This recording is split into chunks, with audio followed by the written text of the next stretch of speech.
O livro que tem acabado com igrejas locais, o livro que, segundo alguns, tem sabotado ministérios sérios. E é sobre isso que a gente vai falar hoje. Eu vou reagir a um vídeo do canal Fé e Tulipas, da Rebeca Salazar. E o nome do livro é Uma Igreja Chamada Tov. Uma Igreja Chamada Tov, que tem ganhado muita repercussão após pretensamente ter sido o livro que alguns dos membros da igreja do pastor Paulo Júnior, que recentemente anunciou que não era mais pastor da Igreja Aliança do Calvário, debaixo de algumas acusações de abuso espiritual. E, segundo algumas pessoas comentaram, e isso é amplamente divulgado aí na internet, foi esse livro que começou a rodar na igreja e que propiciou o clima para que ele saísse, né? Então, algumas pessoas têm dito isso e eu vou reagir a esse vídeo que a Rebeca Salazar fez a respeito do livro Uma Igreja Chamada Tov. Então, vamos lá.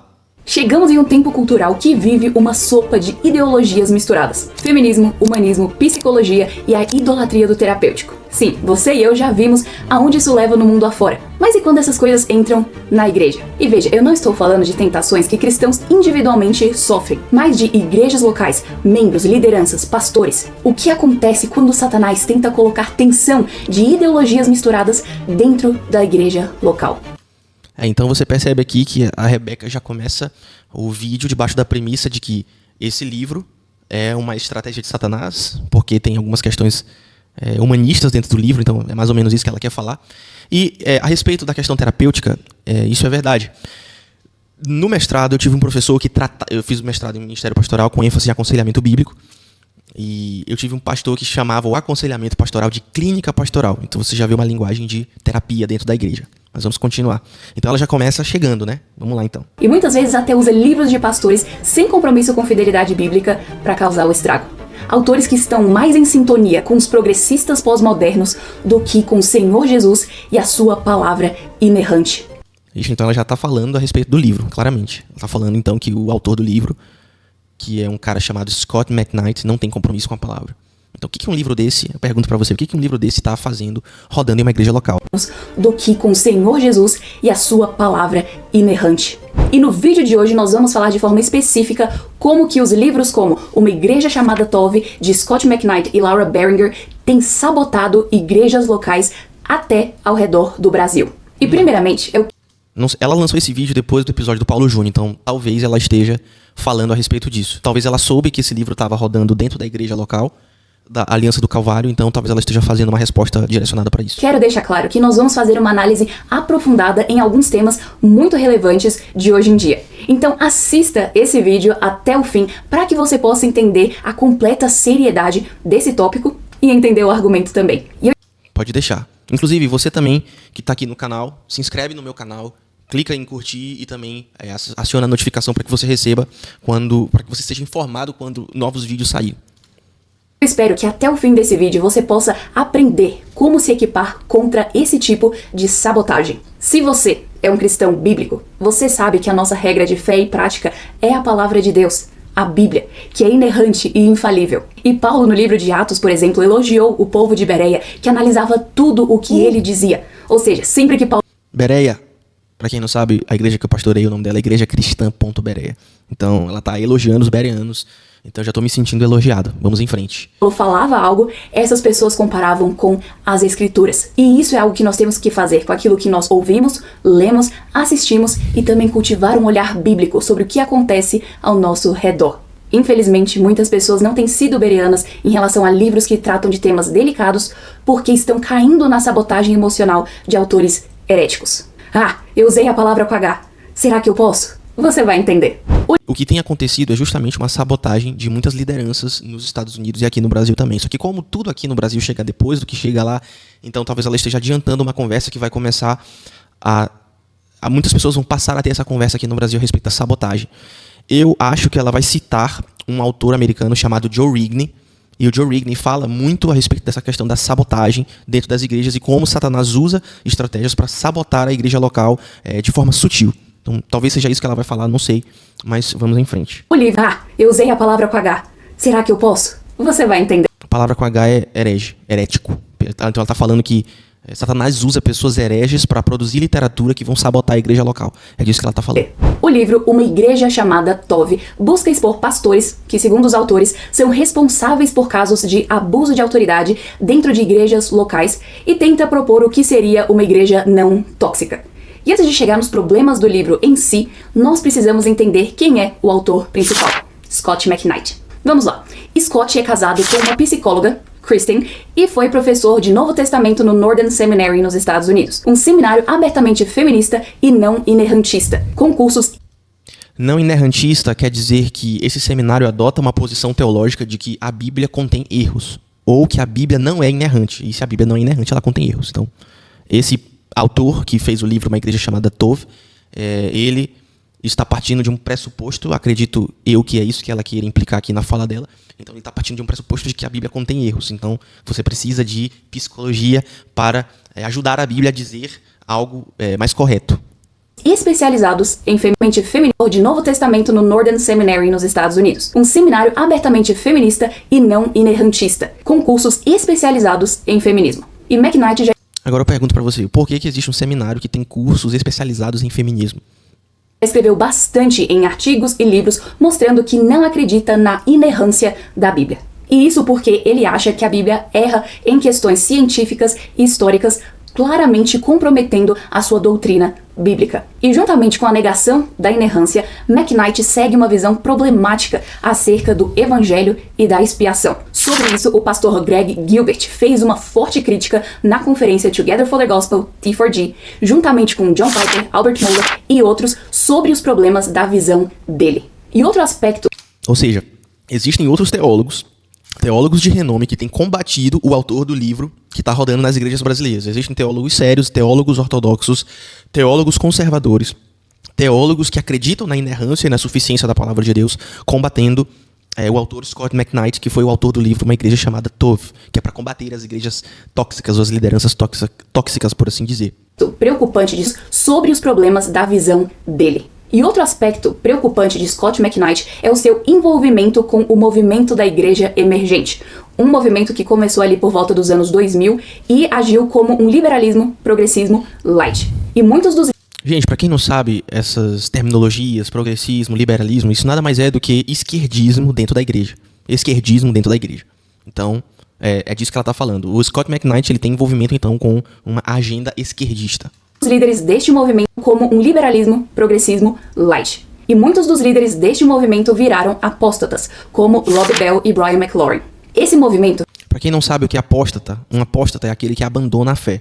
Então, os líderes desse movimento abandonaram, não todos, mas alguns dos líderes desse movimento abandonaram a fé. Ficou conhecido por comprometer verdades bíblicas fundamentais em nome de uma relevância cultural, sucumbindo ao relativismo moral e negando a autoridade das escrituras. Agora, quais são visões específicas ideológicas de Scot McKnight? McKnight é abertamente um igualitarista, que é um termo diferente para feminista. E vai mais longe, porque ele critica a visão bíblica de complementarismo. Aqui você percebe como o engano ele é sutil. Então, em vez dele dizer que ele é abertamente um feminista, ele usa um termo que é como se fosse um eufemismo, como se fosse uma palavra bonita para o feminismo. E, de fato, se você conhece a teologia igualitarista, você vai ver que é full feminismo, é abertamente feminista. Agora, ele sabe que talvez isso não pegue bem, especialmente em círculos mais conservadores das igrejas. Então, ele vai ter que colocar uma palavra para camuflar o que ele realmente é. E isso é basicamente como um engano opera. Ele usa palavras bonitas para não mostrar o que ele realmente é e a que ele realmente veio. Se você não é familiarizado com este termo em si, eu vou resumir brevemente. Por volta da década de 90 e no início dos anos 2000, John Piper, Wayne Grudem, Mary Cassian e outros perceberam o feminismo entrando dentro das igrejas evangélicas sob o título de igualitarismo. E então, cientes da necessidade de um retorno à fidelidade bíblica, fundaram o Conselho de Masculinidade e Feminilidade Bíblicos, como uma... Vocês percebem como a igreja de Jesus sempre está se reformando, né? A igreja de Jesus sempre está...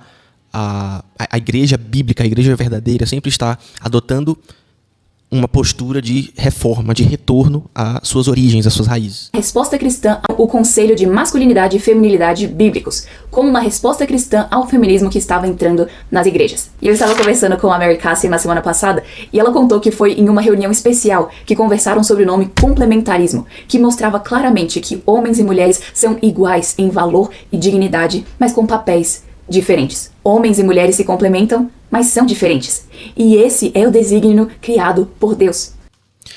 A esse respeito, existem correntes a respeito de qual é o papel do homem e da mulher. Então, existem os igualitaristas, que são os feministas, existem os complementaristas, que é justamente isso que a Rebeca falou, e existem os patriarcalistas, né, que é um movimento que tem ganhado cada vez mais força, falando a respeito da proeminência do papel masculino, no sentido de funções de governo e etc.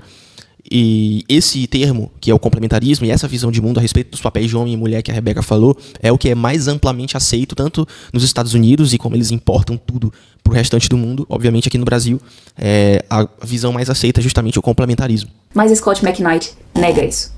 Ele abraça uma visão abertamente feminista e igualitarista, se associando publicamente com feministas cristãs como Beth Ellison Park e Kristen Corbett Dubes. E ele também acusa aqueles de buscarem uma visão... O que vocês pensaram aqui, quando vocês ouviram com quem esse autor se associa? Eu sempre lembro do que fala o ditado popular: diga-me com quem tu andas e eu te direi quem tu és. E isso está enraizado em um princípio bíblico, que é: as más conversações corrompem os bons costumes. E obviamente que no contexto bíblico isso está falando de a corrupção da doutrina, a corrupção da sã doutrina. Visão bíblica de Corbett Dubes. E ele também acusa aqueles de buscarem uma visão bíblica, de estarem tentando encontrar formas de cometer abuso de poder. E logo mais nós vamos ver como que ele trouxe essa ideia para dentro desse livro. E para você entender um pouco da visão dele... Detalhe, ela ainda nem falou do livro. Ela ainda nem começou a falar do livro, ela só está falando de onde veio o livro. Quais são os pressupostos, qual é a base ideológica do livro. Escrevendo uma crítica a Joe Rigney, que foi presidente do Bethlehem College. Eu disse que ela ia citar o Joe Rigney. O Joe Rigney foi um cara que popularizou essa questão da ideia da sabotagem emocional. Eu acho que ela vai falar isso no vídeo. Apontado por John Piper. Que você entender um pouco da visão dele, escrevendo uma crítica a Joe Rigney, que foi presidente do Bethlehem College, apontado por John Piper. Scott McKnight diz que isso é homens evangélicos brancos suprimindo sentimentos, exagerando a racionalidade e combinando tudo isso na ascensão do evangelicalismo branco masculinista. E em um texto criticando John Piper por falar sobre as diferenças de papéis entre homem e mulher, McKnight diz: se mais complementaristas se levantassem e criticassem Piper e o seu tipo de interpretações, estaríamos todos melhores. E logo no parágrafo seguinte... E o que a gente faz com as ideologias dessa pessoa? Elas merecem crítica ou não merecem crítica, na opinião de vocês? Coloca aí nos comentários, pessoal. Você compraria um livro... Deixa eu botar aqui de novo. Deixa eu botar aqui. Homens brancos evangélicos suprimindo sentimentos, exagerando racionalidade, combinando tudo isso na ascensão do evangelicalismo branco e masculinista. Você que faz parte de uma igreja séria, você que faz parte... você que tem uma fé séria, você que tem uma fé enraizada na palavra, você compraria um livro de um autor que escreve isso? Isso é uma mancada das editoras. Eu sei que as editoras querem vender. Todo mundo sabe que as editoras querem vender. Mas eu acho uma mancada você não dizer qual é a linha ideológica de quem está vendendo os livros. Porque eu acho que isso seria mais honesto com as pessoas, dando um poder de decisão mais afinado para elas, um poder de decisão mais consciente. Do tipo assim, olha, quem escreveu esse livro, que está aqui diante de mim, é uma pessoa que pensa dessa forma. Então eu tenho que tomar cuidado com aquilo que eu vou ler. Mas parece que esse livro, uma igreja chamada Tove, está entrando nas igrejas e está entrando como se fosse uma coisa muito boa, uma coisa que fosse realmente agregar, né? E olha que ela ainda nem entrou no livro propriamente dito. Agora, eu só queria mostrar um negócio para vocês, que é um comentário que está na própria seção de comentários desse vídeo. E eu queria mostrar para vocês assim, um cara chamado Vaguinho de Jesus, ou Vaguinho Jesus. Inclusive a Rebeca pinou esse comentário, que diz assim: olá, graça e paz. Olha como isso aqui é interessante. Deixa eu aumentar aqui. Olá, graça e paz. Eu já havia cogitado em fazer a aquisição desse livro e trabalhá-lo na EBD. Então aqui você tem um professor da EBD, de uma igreja local, que estava pensando em pegar esse livro e trabalhar esse livro com todos esses pressupostos, partindo de um autor com ideologias problemáticas e pecaminosas, para estudar esse livro na EBD de uma igreja local. Agora, olha essa parte aqui interessante que ele vai falar. Deixa eu até pegar aqui uma canetinha. Na época, eu vi uma propaganda feita no YouTube por uma outra igreja liderada por uma pessoa que sempre foi referência no Brasil. Ou seja, você tem influenciadores, pessoas grandes, algum pastor está me ouvindo aqui nesse vídeo, pessoas que provavelmente, as pessoas da sua igreja, talvez estejam ouvindo essas pessoas de grande influência no Brasil. Então, você lidera uma igreja cujas pessoas estão vendo esse tipo de conteúdo. Mas eu não sabia desses pormenores, ele continua aqui no comentário. E depois desse vídeo, eu irei remover essa ideia dessa cabeça. Então, uma salva de palmas aí para a Rebeca, porque ela está fazendo um grande serviço para o evangelicalismo brasileiro. Graças ao Senhor eu não fiz isso, ele continua e obrigado por compartilhar isso. Então é isso aí, vamos continuar com o vídeo. E logo no parágrafo seguinte, ele escreve que ele não é um complementarista. Quem diria, como eu estou impressionado, porque ele não é um complementarista, porque ele não acredita que homens e mulheres são iguais em valor, mas têm funções diferentes diante de Deus. Em 2015, ele se dizia um mutualista, mas hoje ele já abraçou o igualitarismo. Então, é claro, porque um abismo chama outro abismo. Então se você começa a se distanciar da verdade, a sua ladeira é só para baixo. Então você conseguiu ver como que é mutualista, mas hoje ele já abraçou o igualitarismo. Então você conseguiu ver como que ele tem uma visão woke, progressista e feminista. Mas tem mais. Além disso, Scott McKnight defende uma posição confusa sobre sexualidade. Por exemplo, ele escreveu um artigo criticando a Declaração de Nashville. Essa declaração foi escrita em 2017 para ajudar cristãos bíblicos a terem clareza sobre temas relacionados à sexualidade, especialmente considerando as ideologias que estavam crescendo a partir daquele momento. Foi assinada. Só para vocês lembrarem, em 2016 e 2017 foi quando começou a questão do cristianismo progressista americano, que foi quando Donald Trump ganhou lá. E aí, grande parte dos evangélicos que estavam nas mãos de lideranças como Scott McKnight começaram a se posicionar contra o que eles chamavam de fascismo evangélico, que era, segundo eles, materializado na figura do Donald Trump. Então eles começaram a abraçar cada vez mais uma ideologia contrária ao que eles diziam que o Trump representava, que era aquele cristão mais conservador. Muitos cristãos conservadores votaram no Trump, assim como em 2018 votaram no Bolsonaro. Então, o cristianismo, muitos cristãos sinceros, cristãos bíblicos, muitos cristãos, de fato, que tinham uma visão mais conservadora a respeito do mundo, a respeito da Bíblia, interpretações mais conservadoras da Bíblia, votaram lá nos Estados Unidos no Trump e aqui no Brasil no Bolsonaro. Então, essas outras igrejas que eram contra o que isso representava, começaram a ir cada vez mais para a esquerda. E entre eles, o que, pelo menos a partir do que a Rebeca está falando aqui, o Scott McKnight, que é o autor do livro. Por John Piper, Rosaria Butterfield, Albert Mohler, Nancy DeMoss, John MacArthur, R.C. Sproul, ideologias que estavam crescendo a partir daquele momento. Foi assinada por John Piper, Rosaria Butterfield, Albert Mohler, Nancy DeMoss, John MacArthur, R.C. Sproul. Inclusive, isso aí essa ideologia esquerdista está morrendo nos Estados Unidos. Porque as pessoas começaram a ver que isso leva para loucura, pura e simples. E as pessoas não querem isso. Então, esse movimento mais esquerdista, sendo abraçado por igrejas evangélicas, tem sido abandonado, e isso, inclusive, tem refletido no fato de que muitos membros de igrejas progressistas têm deixado essas igrejas e ido para igrejas mais conservadoras. Isso tem acontecido tanto nos Estados Unidos como no Brasil. E sabe o que acelerou esse processo? Aquele evento de 5 anos atrás, em que várias pessoas tiveram que ficar em casa e, enfim, você sabe o que é, que afetou o mundo inteiro. Eu não posso falar aqui porque o YouTube, ele implica com esse tipo de assunto. Heath Lambert, Albert Mohler, Nancy DeMoss, John MacArthur, R.C. Sproul, Heath Lambert e vários outros. Mas Scott McKnight não concordou, dizendo que não era pastoral. Suas razões de crítica são preocupantes em vários níveis, mas especialmente quando ele diz que a declaração não iria ajudá-lo a ministrar para pessoas LGBT. Ele não esconde as suas posições woke, progressistas e feministas. Agora, o que esperar de um livro escrito por alguém com essas posições? Então ela fez toda essa introdução. Foi uma boa estratégia. Feministas. Agora, o que esperar de um livro escrito por alguém com essas posições, além de ir contra a inerrância da Bíblia? Ou seja, ele acredita que a Bíblia tem erros. Então agora vamos falar de uma forma mais específica sobre o livro Uma Igreja Chamada Tov, que Scott escreveu junto com sua filha Laura, onde eles buscavam elaborar o que seria uma boa igreja. E Tov significa bom em hebraico. Inclusive, eu ouvi que não é Tov, como se tivesse um acento no O, é Tov. Mas não sei porque que eu falei isso, mas Vamos em frente. A conclusão deles é que uma igreja TOV seria um ambiente não tóxico. E o que acontece é que a definição de boa, para ele, vem de conceitos humanistas e não das escrituras. Um dos pontos para se estar alerta são termos deliberadamente escolhidos. Palavras como toxicidade, narcisismo, empatia, palavras que são oriundas da psicologia humanista. Você já deve ter percebido como... Inclusive, eu falei para vocês ainda agora a respeito de um professor meu do mestrado que ele usava o termo clínica pastoral para falar a respeito do aconselhamento bíblico. E a crítica que ele recebia lá nos meios acadêmicos do seminário era que justamente essa abordagem dele, essa terminologia, melhor dizendo, essa palavra clínica pastoral, era um termo que ele extraiu, que ele pode ter extraído, melhor dizendo, da psicologia. Então, o que a igreja tem a aprender da psicologia? O que a igreja tem a aprender de um sistema humanista enraizado no ateísmo? Essa é uma pergunta que você deve fazer. O que a igreja deve aprender? O que a igreja possivelmente poderia aprender de proveitoso vindo de uma fonte como essa? Então essa é uma questão muito interessante que eu acredito que todos nós devemos fazer. Escolhidos. Palavras como toxicidade, narcisismo, empatia. Palavras que são... Não, hoje tudo é narcisismo. Tudo hoje é narcisismo. Assim como tudo hoje é TDAH. Inclusive eu vi um meme. Deixa eu ver se eu acho esse meme aqui na internet. É esse meme aqui, é muito bom. Depois que inventaram o TDAH, ninguém nunca mais foi burro.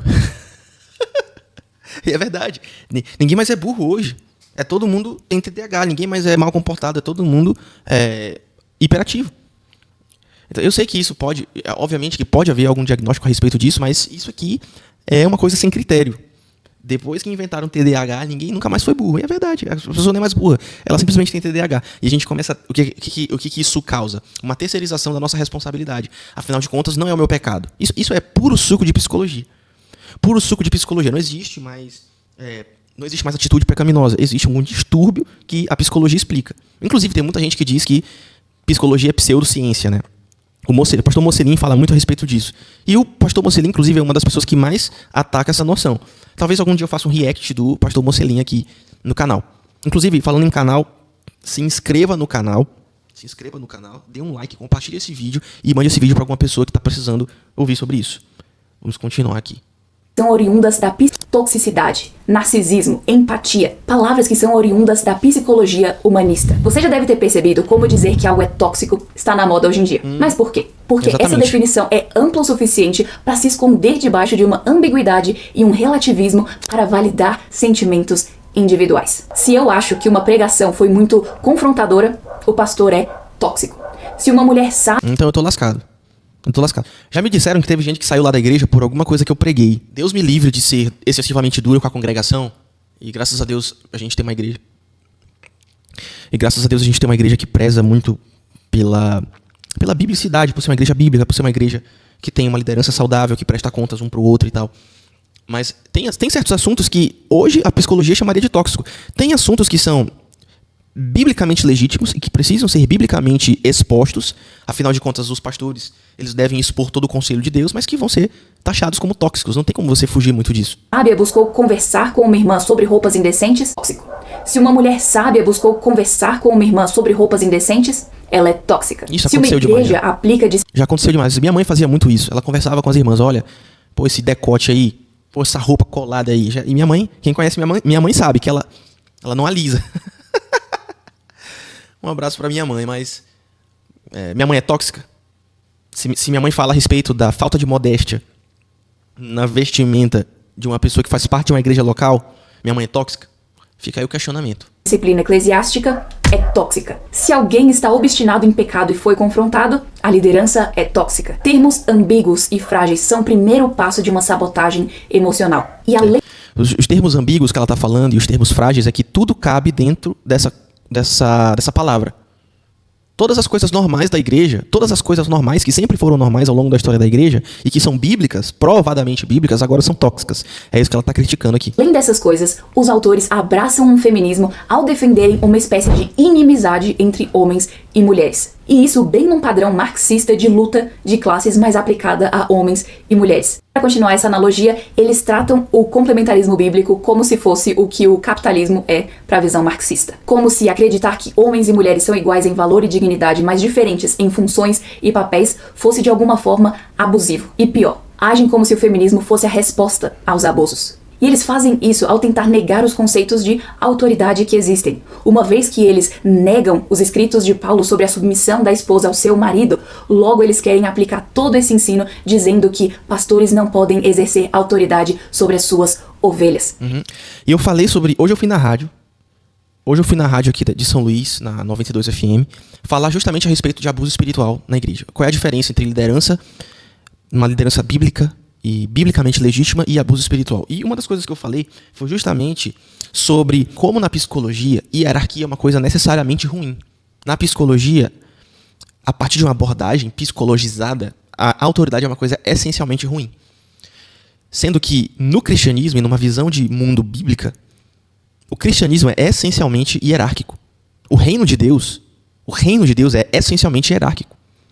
Então, nós precisamos escolher que tipo de visão de mundo nós iremos abraçar. Se é a visão bíblica ou se é a visão secular. A visão da psicologia secular. Na psicologia secular, a hierarquia é uma coisa ruim.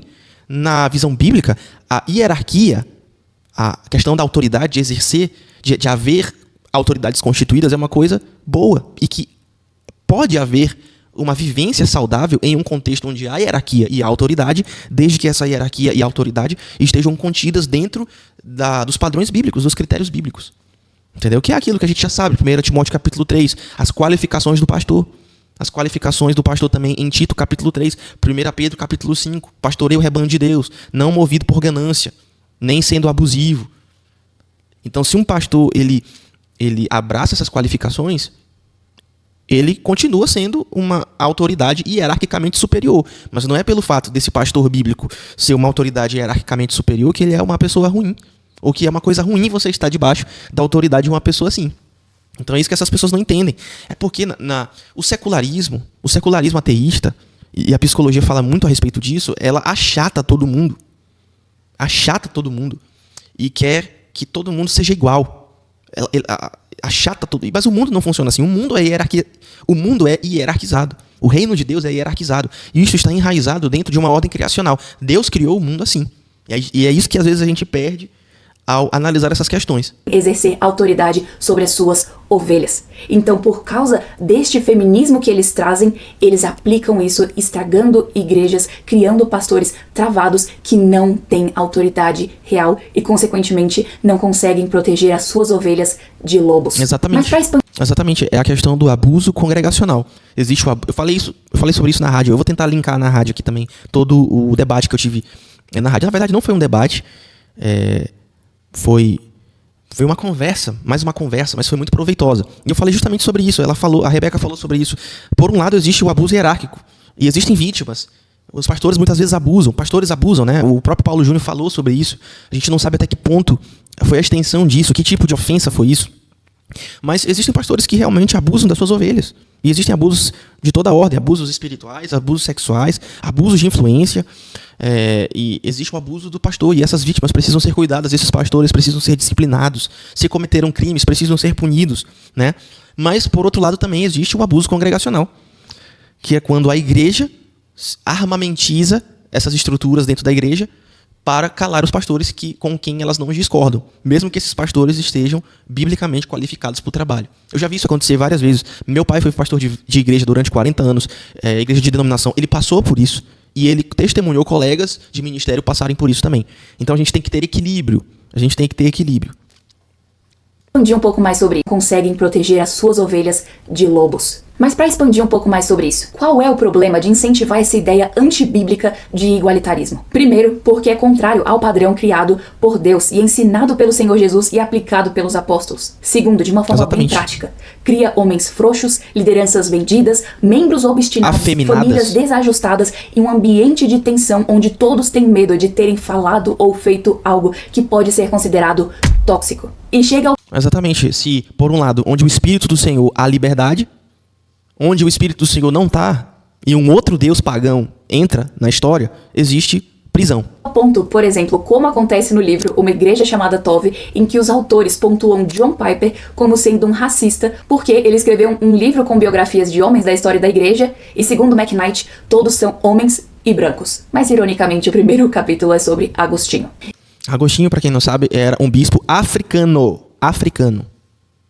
Ok. E outro problema é que o feminismo dos autores abre um precedente de acolher qualquer acusação sem se importar com provas e com a verdade, acusando pessoas que querem averiguar os fatos de serem tóxicas. E uma coisa que outras pessoas já pontuaram sobre o livro: não aborda falsas acusações, o perigo de ver abuso onde não tem, ou o perigo de tirar conclusões sem. É uma das coisas que mais tem assolado ministérios, é uma das coisas que mais tem aterrorizado especialmente homens, a questão de falsas acusações. Falsa acusação de estu, vocês sabem qual é a palavra, falsas acusações de abuso, né?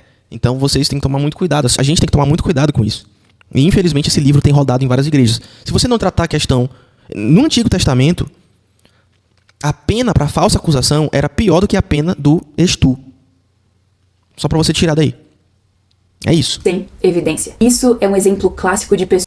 Paulo fala em 1 Timóteo capítulo 5, não aceite acusação contra presbítero sem testemunha, sem critério. Tem que ter critério. Pessoas que não têm que tirar conclusões sem evidência. Isso é um exemplo clássico de pessoas que não têm compromisso com a fidelidade bíblica, apenas com ser politicamente correto aos olhos do mundo. E Exatamente. como consequência, se torna uma tentativa de travar pastores fiéis e Exatamente. comprometidos com o evangelho. E no momento que eles trazem o feminismo para dentro da igreja, acabam promovendo uma mentalidade de comunismo dentro da igreja, que é o igualitarismo radical, onde todas as pessoas são iguais e não há uma voz de autoridade. Exatamente. E assim os pastores ficam reféns das manipulações emocionais de outras pessoas e acabam abrindo mão da autoridade da escritura dentro da igreja. Foi o que eu falei a respeito do abuso congregacional. Por um lado existe o abuso hierárquico, por outro lado existe o abuso congregacional. A congregação armamentiza as estruturas denominacionais, por muitas vezes, para ameaçar os pastores e fazer com que eles sigam não as escrituras e não o direcionamento de Deus para a igreja, mas os interesses dessas pessoas. Quantos de vocês já ouviram falar de igreja que tem dono? É um grupo pequeno de famílias ali naquela igreja que... essa igreja, se o pastor não for de acordo com o que esse grupo diz, o pastor vai se prejudicar. E como é que você acha que um pastor assim se sente? Sendo que é a igreja que paga o salário e esse salário passa pela deliberação dessas pessoas. É uma situação bem complicada isso. Porque estarão mais preocupados com as chantagens emocionais que estão acontecendo Exatamente. do que com a fidelidade à palavra Exatamente. de Deus. Então cuidado com esse tipo de abordagem que nasce a partir de uma negação da inerrância da palavra de Deus e acaba por tentar aplicar o feminismo, que se torna um tipo de comunismo dentro da igreja. E outro grande problema da abordagem dos autores é que eles usam o conceito secular de empatia como a bússola suprema. Na segunda parte do livro, eles listam o que faz uma igreja ser boa. E a primeira coisa que eles colocaram da lista é empatia. E ser parecida com Cristo é só em último lugar. E você pode estar se perguntando, qual é o problema da empatia? John Rigney, em seu artigo espetacular... Mais uma vez, o John Rigney. Inclusive, ele lançou um livro que aborda isso também, que é sabotagem emocional. Como os líderes podem se blindar desse tipo de coisa. Sabotagem emocional. O sedutor pecado da empatia, do ministério Desiring God, mostra um demônio escrevendo cartas para outro, mostrando a tentação da empatia. Na carta, um demônio diz que a empatia é a falsificação da virtude da compaixão que foi concedida por Deus. E define melhor dizendo, a compaixão só sofre com a outra pessoa. A empatia sofre nelas. É uma imersão total na dor, tristeza e sofrimento dos aflitos. E qual é a consequência disso? Tudo que vai ser feito na igreja, se você tem empatia, na faculdade ele usava um termo até mais profundo, que era alteridade, que é você simplesmente se tornar o outro. Não é nem você se colocar no lugar do outro, é você se tornar o outro. E você não pode, você vive o resto da sua vida pisando em ovos, porque senão você vai estar sendo insensível com a dor do outro. Meu amigo, o mundo é cheio de dores. O mundo é cheio de dores, mas a mensagem bíblica é que no meio dessas dores, você prova da graça de Deus e vê que nada está perdido, porque muito embora existam dores, Jesus venceu essas dores, porque ele venceu o mundo. A empatia ensina pessoas a se entregarem completamente aos seus sentimentos e emoções, esperando que outras pessoas mergulhem no seu sentimento. Rapidinho, já o vídeo vai voltar. Mas antes eu queria compartilhar uma coisa com você. Você sabia que 64%... Se inscrevam no canal da Rebeca, tá, gente? No Feito Lipas. Vou deixar aqui na descrição também. E se inscrevam também no meu canal. Se inscrevam nesse canal aqui também. De vocês que estão assistindo esse vídeo não são inscritos no canal? Para mais, basta você ver aqui embaixo. 1 Coríntios 12, muito obrigada pela sua ajuda. Vamos lá? E o que a Bíblia diz sobre tudo isso? 1 Coríntios 12, 26 diz, de maneira que, se um membro sofre, todos sofrem com ele. E se um deles é honrado, todos os outros se alegram com ele. E Romanos 12, 15 diz, alegrem-se com os que se alegram e chorem com os que choram. E perceba aqui que muitas pessoas erroneamente usam a palavra empatia como se fosse um sinônimo de compaixão, como se fosse apenas um compartilhar das emoções e ter misericórdia de outras pessoas. Mas a questão é que o conceito moderno de empatia vai muito além de um compartilhamento inocente de emoções, adentrando em um... Olha, isso aqui é interessante. Olha o que o outro comentário fala aqui. Deixa eu mostrar aqui. O Biblino fala também nos comentários desse vídeo. Sensacional. Me assusta ver o quanto as lideranças das igrejas topam e aceitam livros sem pesquisar os autores. Foi justamente o que eu falei ainda agora. Isso deveria ser a primeira coisa. Concordo. Exatamente. Por exemplo, lá na igreja, eu teria que denunciar os perigos das pessoas lerem esse livro sem um filtro adequado. Porque isso poderia sabotar o ministério da igreja local que eu fielmente busco pastorear. Entendeu? Para vocês verem como o engano ele é sutil. Como a gente precisa ter muito cuidado. O homem nem acredita, falando do Scott McKnight, o homem nem acredita na inerrância da palavra de Deus. Isso é gravíssimo. Concordo plenamente. Vamos lá, então. Um completamento inocente de emoções, adentrando em uma completa rendição às emoções. E por isso que a palavra de Deus nos ensina a chorar com os que choram, a se alegrar. Deixa eu ver o que ela falou aqui. Alegrem-se com, erroneamente se alegram e chorem com os que choram. E perceba aqui que muitas pessoas erroneamente usam a palavra empatia como se fosse um sinônimo de compaixão, como se fosse apenas um compartilhar das emoções e ter misericórdia de outras pessoas. Mas a questão é que o conceito moderno de empatia vai muito além de um compartilhamento inocente de emoções, adentrando em uma completa rendição às emoções. E por isso que a palavra de Deus nos ensina a chorar com os que choram, a se alegrar com os que se alegram. Exatamente. Nós sofremos com alguém. Não. E aí Satanás vem e diz assim, não, eu quero que você abrace a minha falsificação demoníaca das virtudes que Deus estabeleceu. Em vez de você sofrer com, que é a questão da misericórdia, você sofre em, que é uma falsificação demoníaca da misericórdia, que é a questão da empatia. Não. Eu falei que a empatia é satânica.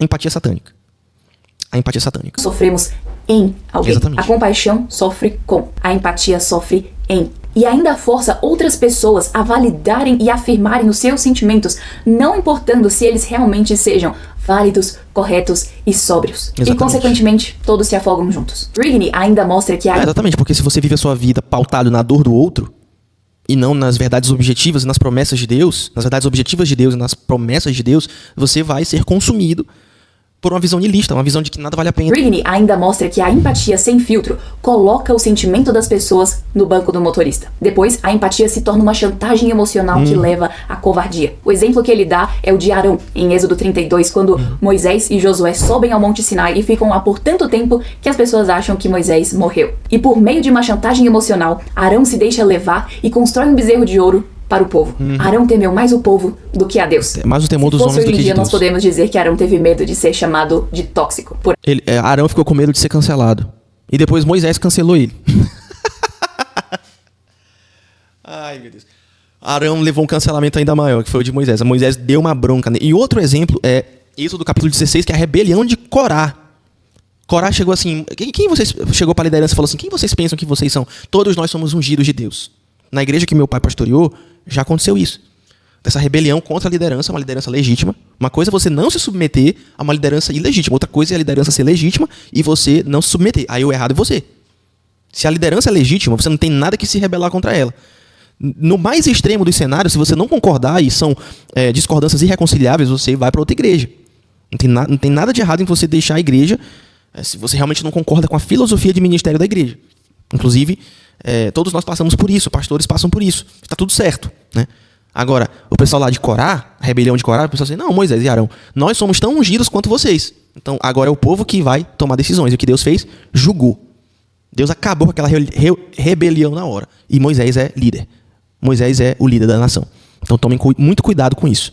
Por aqueles que estavam já dispostos a abrir mão do Deus de Israel. A chantagem e a sabotagem emocional destroem lideranças. E é por isso que pastores fiéis à Bíblia precisam se levantar e saber como lidar com essas coisas. Exatamente. Joe Rigney, no seu livro Leadership and Emotional Sabotage, Liderança e Chantagem Emocional, ensina passos práticos para líderes cultivar. Esse livro deve ser... Eu nunca li esse livro, eu já vi ele no Canon Plus, que é o streaming da Christ Church, do Douglas Wilson. E realmente, eu tô com muita vontade de ler esse livro. Tô com muita vontade mesmo de ler esse livro.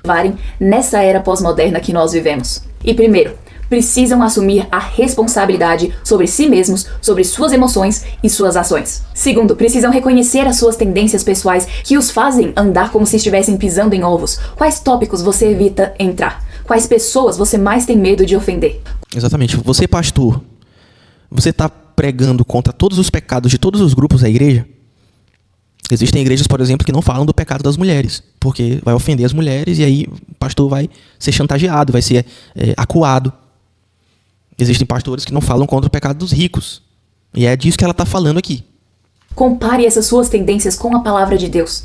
O que ofende a Deus? O que a Bíblia define como pecado? Rigney diz algo muito impactante e necessário quando ele diz: o mundo frequentemente tenta cooptar os padrões de Deus, maximizando suas próprias ofensas com alguns pecados, enquanto ignoram completamente outros. Exige um esforço A hipocrisia mundana. Hipocrisia mundana. Você escolhe quais são os pecados que você quer denunciar e os outros pecados você passa pano. É basicamente isso. Espiritual para resistir a adotar este padrão seletivo e mundano. Requer que nós sejamos transformados pela renovação da nossa mente. Exatamente. Então, aprenda a desenvolver uma tolerância para dores emocionais e estresse. Arão não conseguiu suportar as tensões que estavam acontecendo e por isso ele sucumbiu aos desejos idólatras do povo.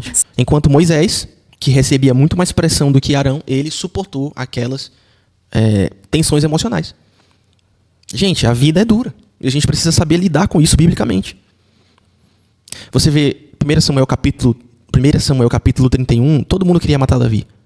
E Davi muito se angustiou, diz a palavra de Deus, mas ele se fortaleceu no Senhor, seu Deus. Saul temeu o povo e por isso não fez o que Deus ordenou que ele fizesse. E depois, pastores fiéis precisam estar dispostos a serem chamados de várias coisas, inclusive os nomes feios. Mas particularmente, já me chamaram de... já disseram que eu já roubei a igreja da qual antes que eu fazia parte antes de plantar a Ponto Bereia. Nunca foi provado nada, e nem vão provar porque eu não fiz isso. Já me chamaram de falso mestre, falso profeta, já me chamaram de tanta coisa. Enfim, é triste, mas a gente tem que estar aqui para isso, e a gente não pode se dobrar para isso. Tá. Tenha certeza de que todas essas acusações sejam falsas. Exatamente. Não se entregue a elas e esteja firme na verdade. Exatamente. Quando você for acusado de algo, responda de uma maneira parecida com a de Cristo. Jesus foi falsamente acusado pelos fariseus, mas mesmo assim permaneceu firme na verdade, sabendo quem ele era. E a última dica que o Rigney dá é: fundamente toda a sua resistência à sabotagem em um sincero e honesto desejo de agradar a Deus. Excelente Hoje, mais conselho. do que nunca, líderes e membros de igrejas precisam estar equipados contra sabotagens sutis que acontecem com uma roupagem de suposta piedade, quando, na Empatia. verdade, são ideologias feministas e progressistas mascaradas de uma forma para sabotar igrejas locais. Exatamente. Membros precisam estar em constante oração por seus pastores, sabendo que eles são as pessoas apontadas por Deus para zelar por elas, como Hebreus 13:17 mostra. E os pastores devem olhar para as escrituras, porque nelas está a resposta para a liderança, não em livros e autores que já abriram mão da fidelidade bíblica. Exatamente. E nesta era de idolatria ao Você vai se inspirar em gente herege? Pois já tem que tomar muito cuidado. terapêutico, cristãos precisam Você vai liderar uma instituição bíblica, que é a igreja, baseada em conselhos de pessoas que negam a Bíblia. Qual é o sentido disso? voltar para a suficiência das escrituras, não caindo em chantagens e sabotagens emocionais. E é muito fácil Tem uns cachorros aí atrás da Rebeca, né? Não atrás dela, tipo, o som, no caso. perceber como os vários conceitos ambíguos da psicologia humanista têm se infiltrado nas igrejas e causado muito dano. Então, se você quiser entender uma resposta clara e bíblica de como cristãos devem pensar acerca da psicologia, clica nesse vídeo aqui e não se esquece de compartilhar esse vídeo que você acabou de assistir com a liderança da sua igreja, porque nós precisamos fortalecer igrejas locais para que sejam firmes e abalizadas no evangelho. Não esquece de dar o seu like e o seu comentário. Não se esquece de deixar o seu like e o seu comentário nesse vídeo aqui também. Eu acho que eu já falei tudo que eu queria falar, então deixa eu só esperar ela terminar aqui. De se inscrever e, com a graça de Deus, nos vemos na semana que vem. Valeu, se inscreva aí também no canal do Fé e Tulipa, se inscreva aqui no canal do Rick Galúcio. E é isso, gente. Cuidado com esse livro. Não tô dizendo pra ninguém deixar de ler o livro, eu acho que você deve ler. No mestrado eu li muita coisa que eu particularmente preferiria não ler, mas a gente também lê coisas que a gente não gosta, até pra gente formar uma crítica mais sólida. Mas cuidado com esse livro rodando na igreja local. Isso não é só para o livro, mas para todo tipo de mídia. A gente, como pastores, líderes, precisamos também cuidar da integridade do rebanho. Então é isso. Que Deus abençoe você e vamos lutar contra a sabotagem das igrejas locais e vamos fortalecê-las. Deus abençoe e até a próxima.